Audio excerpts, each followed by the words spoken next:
আমাদের বাংলাদেশের অন্তর্বর্তীকালে সরকার প্রধান ডক্টর ইউনূস তার জন্য আমেরিকা থেকে একটা উপহার আসতেছে।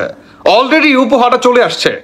আপনারা অনেকেই জানেন আমাদের বাংলাদেশের সেনা প্রধান মিস্টার ওয়াকার তার সাথে আপনার মোটামুটি এই অন্তর্বর্তীকালে সরকারের সাথে একটা বৈঠক কিংবা একটা কথা হয়েছিল একসাথে বসে আপনার কনফারেন্সের মাধ্যমে।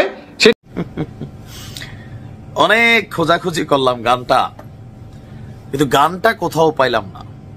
কি এমন গান যেটা আমাদের গণমাধ্যমে ওই গানটার 2-4 লাইন আসলে লেখার সাহস করে নাই। তবে গানটা ডক্টর মোহাম্মদ ইউনূসকে নিয়ে কটূক্তিমূলক একটা গান।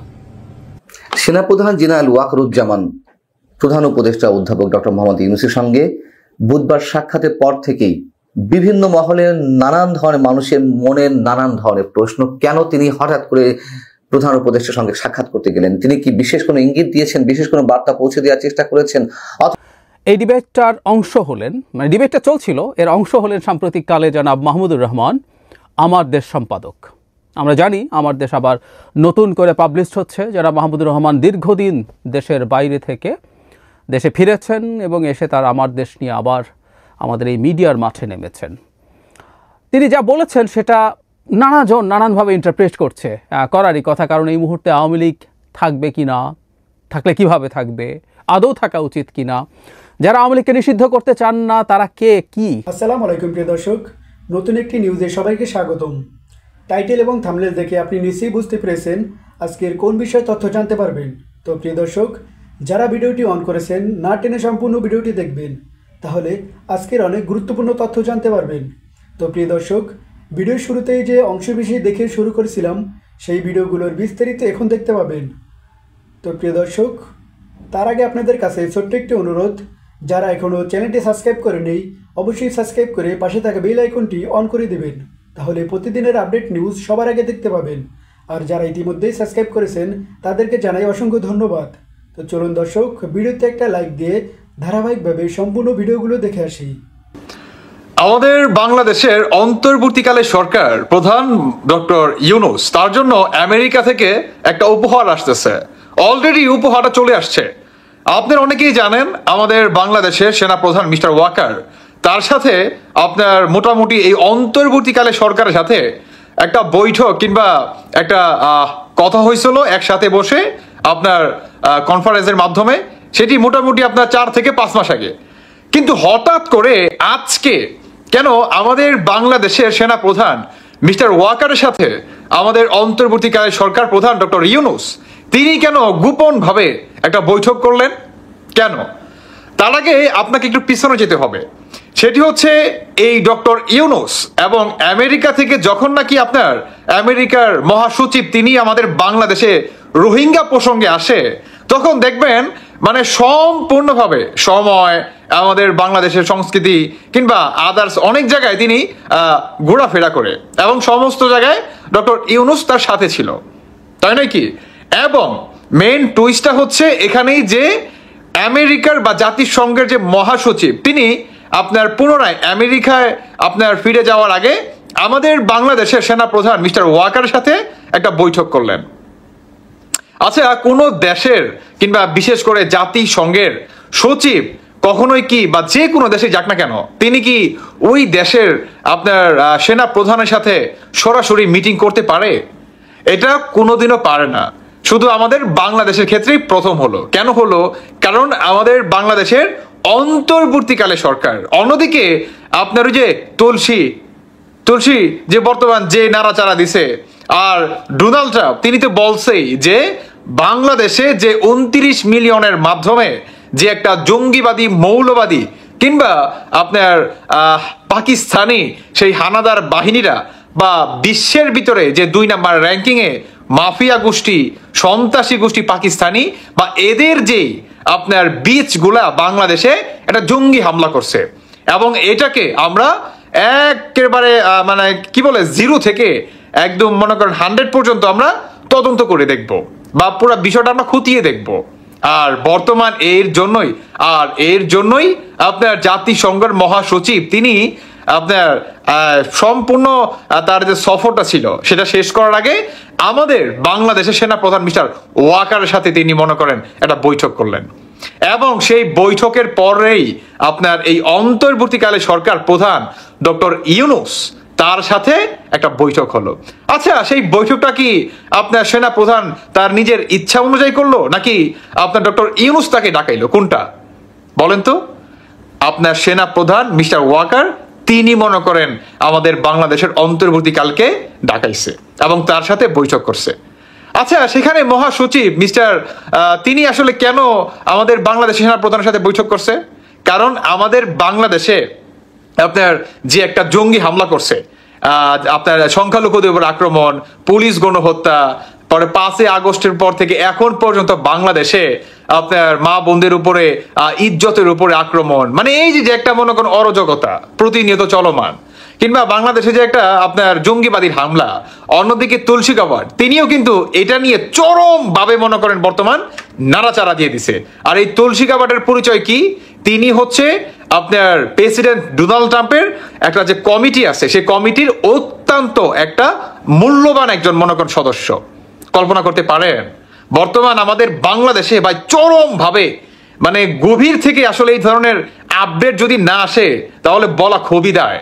কারণ বর্তমান আমাদের বাংলাদেশের অন্তর্বর্তীকালে সরকার কিংবা সরকারের আশেপাশে যে বাজারা বৈশা রয়েছে, দেখবেন কথায় কথায় এখন তারা বলে না যে আওয়ামী লীগ নিষিদ্ধ, কথায় কথায় এখন তারা বলে না যে স্বৈরাচার, তারা দেখবেন এখন একটা কথাই বলে যে যেই পর্যন্ত আপনার জুলাই মাসের গণহত্যার বিচার না হবে সেই পর্যন্ত বাংলাদেশে কোনো নির্বাচন হবে না। তারা এই একটা কথাই বর্তমান বলতেছে। তারা একটা কথা কেন বলতেছে? কারণ বাংলাদেশের মানুষের সেন্টিমেন্টকে নিয়ে তারা খেলতেছে। তারা যে বর্তমান বুঝে গেছে যে আমাদের যে দুর্নীতি, যে জঙ্গিবাদী এরা বা এইটা বহির্বিশ্বে প্রকাশ আস্তে আস্তে হওয়া শুরু করছে, বা বাংলাদেশের মানুষও আমাদের বিপক্ষে যাওয়া শুরু করছে। এটার জন্যই তারা বর্তমান এই একটা স্লোগান দিচ্ছে যে যেই পর্যন্ত জুলাই মাসের আপনার শহীদদের বিচার বা গণহত্যার বিচার না করা হবে সেই পর্যন্ত বাংলাদেশে কোনো নির্বাচন বা কোনো কিছুই হবে না।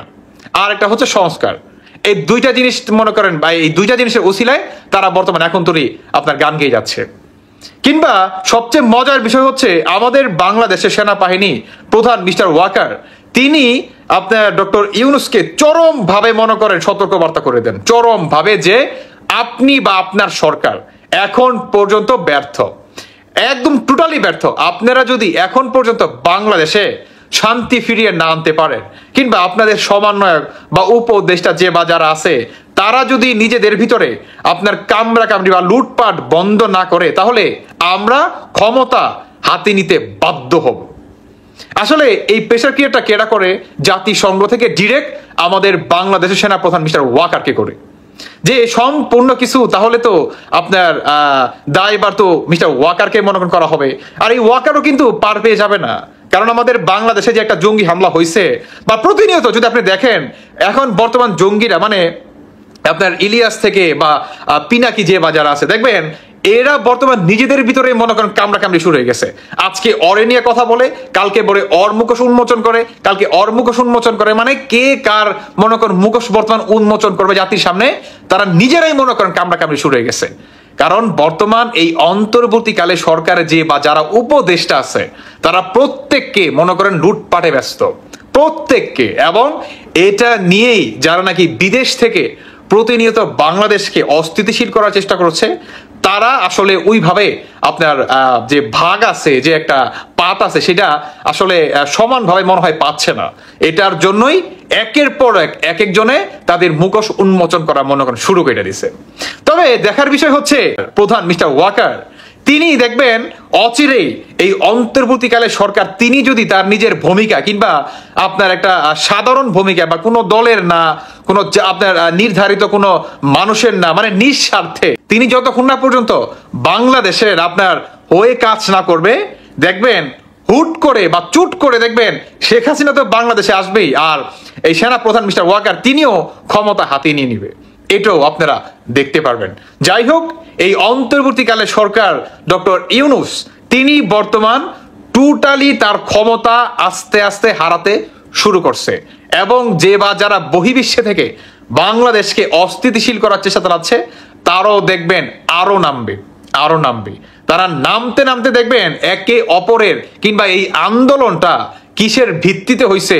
কেন তিনি হঠাৎ করে প্রধান উপদেষ্টার সঙ্গে সাক্ষাৎ করতে গেলেন? তিনি কি বিশেষ কোনো ইঙ্গিত দিয়েছেন, বিশেষ কোনো বার্তা পৌঁছে দেওয়ার চেষ্টা করেছেন, অথবা প্রধান উপদেষ্টা বিশেষ কোনো ইঙ্গিত সেনাপ্রধানকে দিয়েছেন কিনা? এমন অসংখ্য মানুষের মুখে মুখে ঘুরছে এবং ব্যক্তিগতভাবে আমার নিজের কাছেও অনেকে প্রশ্ন করার চেষ্টা করেছেন, ফোন দিয়েছেন যে ভিতরে মেসেজটি আসলে কি। দেশের বর্তমান যে সামগ্রিক পরিস্থিতি তাতে প্রধান উপদেষ্টার সঙ্গে সেনাপ্রধানের যে সাক্ষাৎ, সেই সাক্ষাতে এমন অনেক প্রশ্ন মানুষের মুখে মুখে উঠতেই পারে, অস্বাভাবিক কিছু নয়। বিশেষ করে যখন 3 দিন আগে দিল্লিতে বসে যুক্তরাষ্ট্রের জাতীয় গোয়েন্দা সংস্থা পরিচালক তুলসী গ্যাবার্ড বাংলাদেশ সম্পর্কে যে মন্তব্য করলেন, বাংলাদেশে দীর্ঘদিন ধরে সংখ্যালঘু নির্যাতন এবং হত্যা চলছে, পাশাপাশি ইসলামী সন্ত্রাসবাদের যে উত্থান তাতে যুক্তরাষ্ট্র উদ্বিগ্ন, এবং সেটি নিয়ে যখন বাংলাদেশের মধ্যেই নানানভাবে এই বিষয়টি আলোচিত ও সমালোচিত হচ্ছে এবং সরকারের বিভিন্ন পর্যায়ে একটা টালমাটাল অবস্থা, তুলসী গ্যাবার্ডের মন্তব্য নিয়ে ঠিক তার পরপরই প্রধান উপদেষ্টার সঙ্গে আমাদের সেনাপ্রধান কেন দেখা করতে গেলেন, এই প্রশ্ন ওঠা খুবই স্বাভাবিক। এবং আরো বেশি করে এই প্রশ্ন উঠতেই পারে 10 নভেম্বর 2024 নভেম্বরের 10 তারিখের পরে গত প্রায় 4.5 মাসের মধ্যে এই প্রথম কোনো বৈঠক। কেন দীর্ঘ বিরোধীতে সেনাপ্রধান প্রধান উপদেষ্টার সঙ্গে দেখা করতে গেলেন? এবং এটা তো সত্য কথা, বরং নিয়মিত বৈঠকটি দুজনের মধ্যে হওয়ার কথা ছিল বা মানুষের প্রত্যাশা সেটি। তার কারণ বর্তমান যে অন্তর্বর্তীকালীন সরকার সেটি সিভিল প্রশাসন হলেও এর পিছনে সেনাবাহিনীর একটা প্রত্যক্ষ পরোক্ষ ভূমিকা রয়েছে, এটা আমরা সবাই জানি। কিন্তু সেনাবাহিনীর বিশাল একটি ভূমিকা থাকার পরেও 5 আগস্ট এক ধরনের দূরত্ব প্রধান উপদেষ্টার সঙ্গে গড়ে উঠেছে বা সরকারের সঙ্গে গড়ে উঠেছে সেনাবাহিনী বা সেনা প্রধানের, এটিও আমরা সবাই জানি।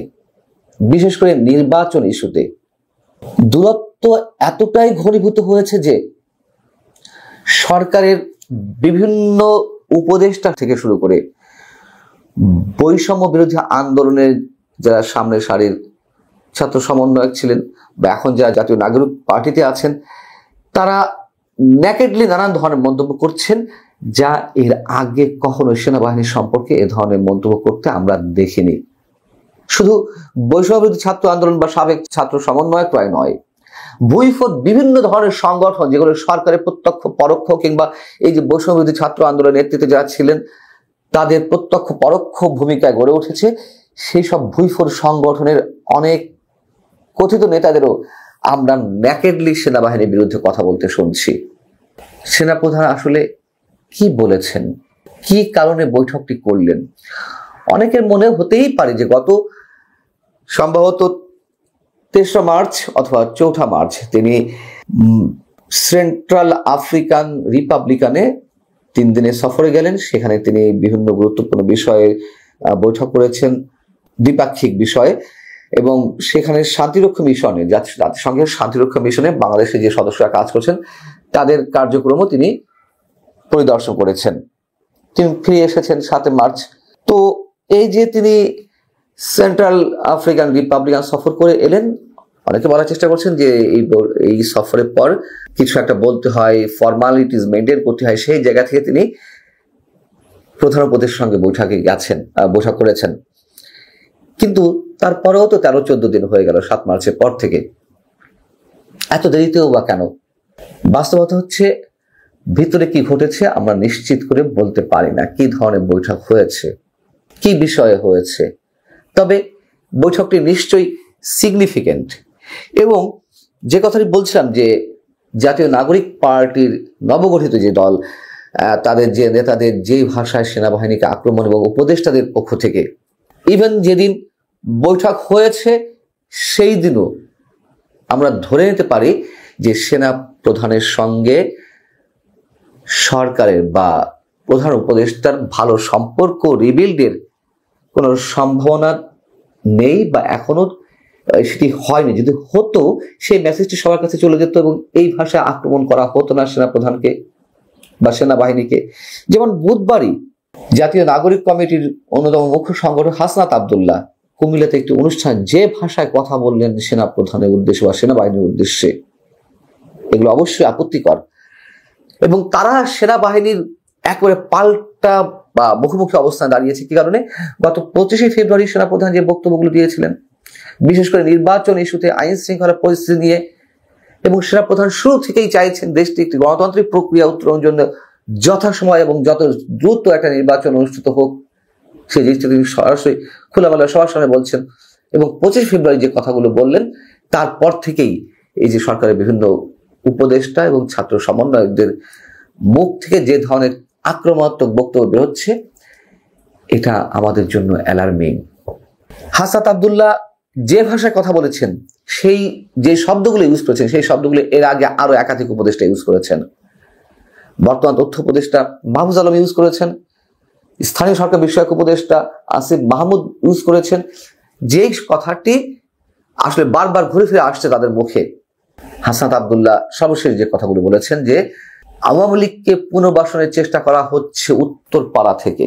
উত্তরপাড়া বলতে সেনাবাহিনীকে বোঝানো হয়, এটা আমরা সবাই জানি, ক্যান্টনমেন্টকে বোঝানো হয়, এটি আর রাগ ঢাকার কিছু নেই। এবং তারা যে ভাষায় যে টোনে আক্রমণগুলো চালাচ্ছে, এইগুলো শুরু হচ্ছে যে বললাম যে 25 ফেব্রুয়ারি সেনাপ্রধানের বক্তব্যের পর থেকে একেবারে খোলামেলাভাবে তারা বিভিন্ন ধরনের মন্তব্য করছে। কিন্তু কেন এটি করছে এটা তো আমরা সবাই জানি। এই সাবেক ছাত্র সমন্বয়করা বা জাতীয় নাগরিক পার্টি বা সরকারের কোনো কোনো উপদেষ্টা চাইছেন নির্বাচন বিলম্বিত করতে। সেনাপ্রধান কেন খুব দ্রুত নির্বাচন অনুষ্ঠানের কথা বলছেন, তিনি কেন এর মধ্যে আগ বাড়িয়ে কথা বলছেন, এই ধরনের অ্যাটিটিউড তাদের মধ্যে কাজ করছে। এবং কোন অবস্থায় তারা আওয়ামী লীগকে পুনর্বাসিত হতে দেবে না। সেনাপ্রধান কি বলেছেন, সেনাবাহিনী কি বলেছে যে আওয়ামী লীগকে তারা পুনর্বাসিত করতে চায়? নানান ধরনের গুঞ্জন, নানান ধরনের বক্তব্য তো আমাদের সামনে আসছে, গুজবও আসছে। আর যদি আওয়ামী লীগ কার মাধ্যমে পুনর্বাসিত হলো কি হলো না সেটা বড় কথা না। কেন আওয়ামী লীগের রাজনীতি থাকবে না? আওয়ামী লীগ কি নিষিদ্ধ কোন দল? আওয়ামী লীগের ভোটার, আমি সমর্থক বাদ দিলেও যদি ভোটার হিসেবে করি, তাও তো আওয়ামী লীগের এই মুহূর্তে 4.5 কোটি, যদি 12 কোটি ভোটার হয়ে থাকে, 4 থেকে 4.5 কোটি ভোটার রয়েছে। এগুলোকে, এই মানুষগুলো কি ভেসে যাবে? এই মানুষগুলোর কোনো ধরনের মৌলিক রাজনৈতিক অধিকার কিছুই নেই। এত অপান্তেও কথাবার্তা, মানে অর্বাচীনমূলক কথাবার্তা কেন আসতে হবে? হাসনাত আব্দুল্লাহ এমন ইঙ্গিত দিয়েছে বা সরাসরি বলেছেন নির্বাচন তারা চায় না। এটি যে কত গভীরে গিয়ে তারা ভাবনা চিন্তা করছে তাই স্পষ্ট দুজনের বক্তব্য। নাহিদ ইসলাম একই দিনে একই ধরনের বক্তব্য দিয়েছেন। হাসনাত আব্দুল্লাহ বলছেন যে অন্তর্বর্তী সরকারের প্রতি আহ্বান থাকবে 5 থেকে 6টি ধাপে স্থায়ী সরকার নির্বাচন আয়োজনের মাধ্যমে প্রশাসনের সচেতন পরীক্ষা করুন। ওরা যা চাইবে তাই হবে। জাতীয় নির্বাচনের আগে স্থানীয় সরকার নির্বাচন হবে, এখনো তারা বলার চেষ্টা করছেন। যেখানে নির্বাচন কমিশন থেকে বলে দেওয়া হয়েছে যে এই মুহূর্তে স্থায়ী সরকার নির্বাচন করার মতন সক্ষমতা বা পরিবেশ নির্বাচন কমিশনের নেই। নাহিদ ইসলাম জাতীয় নাগরিক পার্টির আহ্বায়ক, তিনিও একই ধরনের কথা বলেছেন যে একটি অংশগ্রহণমূলক নির্বাচন করার মতন দেশের মানুষকে প্রতিনিধিত্ব করার মতো রাজনৈতিক দল বা পক্ষ বাংলাদেশে রয়েছে। সুতরাং 5 আগস্ট যে শক্তিকে বাংলাদেশের মানুষ পরাজিত করেছে, মুজিববাদ বা ফ্যাসিস্ট আওয়ামী লীগকে বিতাড়িত করেছে, তাদের সেই রাজনীতি বা মুজিববাদিতা বাংলাদেশে আর চলবে না। হুমকির ভাষায় কথা বলছে, স্ট্রেট কথা বলছে, এমনভাবে তারা কথা বলছে রাষ্ট্র তারা পরিচালনা করছে। হ্যাঁ, করছে বাস্তবতা, কিন্তু এই ভাষায় এই কথাগুলো বেশি দিন থাকবে না।